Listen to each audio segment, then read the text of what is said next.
do something similar a few years earlier, and it's like, you know, already doing one big fancy university, why do I need a second? But then this time, 2018, there's a sense of, oh, MIT, the technology. And I started to think about why I was feeling so ambivalent about the congregation. And, you know, congregations, they're meant to, especially this new form of secular congregation that I had been trying to pioneer, they're meant to bring the world closer together. That's what I thought back then. But that's not my language, that's Mark Zuckerberg's language. Right? He had already done it, what I had been setting out to do. Now, I don't say that he had done it ethically. I don't say that he had done it for the betterment of humanity.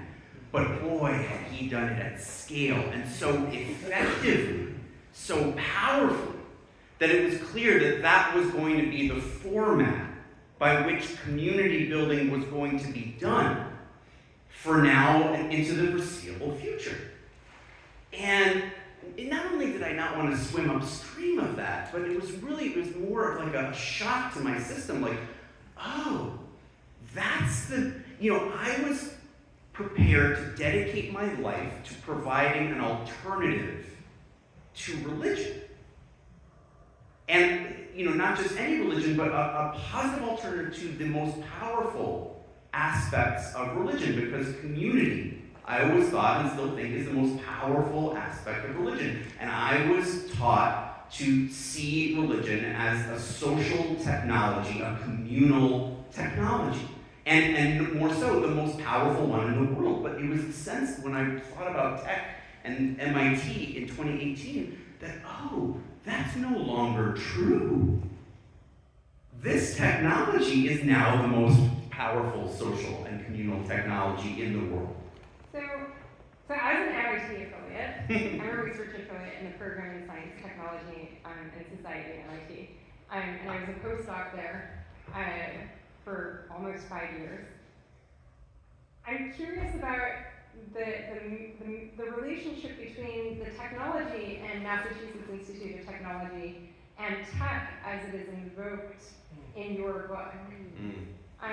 Because certainly, in a sense of the example you just gave, I don't think that this is the only way in which you mean tech, right? But you're talking about social media, right? Yeah. But what we do at MIT is so much broader than that. In fact, as an example, there was an item that made the rounds recently. I think it might have been a graduate student who was talking about how MIT contributed to the war effort in the United States during World War II, and that it was fundamentally an American institution that's in part supposed to serve the U.S. military. And so I think there are multiple definitions of technology that are kind of at work here, and I'm curious, which framing is the one that speaks to you, or are you talking about all of them? Yeah, thank you. It's really helpful for you to offer that context about MIT as well, right? Because Wait, before you go on, maybe I'll just add a little bit more context to that, which is the first time I happened to be classmates in college with the daughter of, at the time, the chair of the physics department at MIT, and so she made him give me a tour of campus, which is incredibly, not every little college student gets walked around campus by the physics department head. They're called heads at MIT. And he pointed out to me all the buildings that had been built for MIT by the U.S. government, specifically by the U.S. military. Yeah. And so I just want to situate it in context. People can have a critical dialogue about whether what the graduate student said, I think it was a graduate student, was like the right framing of what MIT is and should be. But certainly there was some historical substance to that. Yeah. Well, this is why we asked you, and why I personally asked you to do this dialogue, because I want my book to be a challenging book. I don't want it to be easy to read, and I don't want it to be easy to think about, because I think what has happened is we have gotten ourselves stuck in some pretty harmful and worrisome ideas, And what happens with religion is that you begin to become very confident in your own beliefs. So much so that it can become difficult to do the doubting part of life that you otherwise would be able to do very well if it wasn't for certain aspects of religion. And so, I'm at MIT. Have been there for 6 years now, and plan to stay for the foreseeable future if they'll have me. But I'm at this place where we're producing, weapons of war, and where we're producing technologies that can both harm and heal. And sometimes the balance is not necessarily what we would wish. And so, that's what I try to think about when I think about religion, as a humanist chaplain. My job in many ways involves helping people to think about the good parts of religion, of which there are many. And by the way, if you're more of a theological believer than I am in the audience, thank you for being you. I honor you. I would never disrespect you, and tell you, that you're deluded and you have to go and change your belief. I signed a non-proselytizing agreement. I'm really not even allowed as a chaplain to try to dissuade you. But, what I would say, though, is that whether you are a religious believer, a humanist, whatever, you have critical thinking capacities. Of course you do. You think about all the religions that you don't believe in, right? And sometimes we need to use that frame to evaluate what I would call the biggest religion of our time, which is tech. Now, I want to address your question, Chanda, just for another minute, which is, let's make a distinction between technology writ large and tech. All right, so technology is something that is a huge part of all of our lives. Of course it is, and it goes back as far as humans go back. Of course it does, and so am I critiquing technology in this book? No, that would be a really silly thing to do. I can't even imagine what a book like that would look like.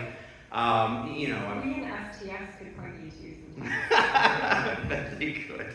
Am I saying that we should all sail the Atlantic on a wooden board, or gather around the fire, and not worry about the printing press? No. And in fact, I do define the beginning of technology in the book. Want like the first technology. My guess at it is midwifery.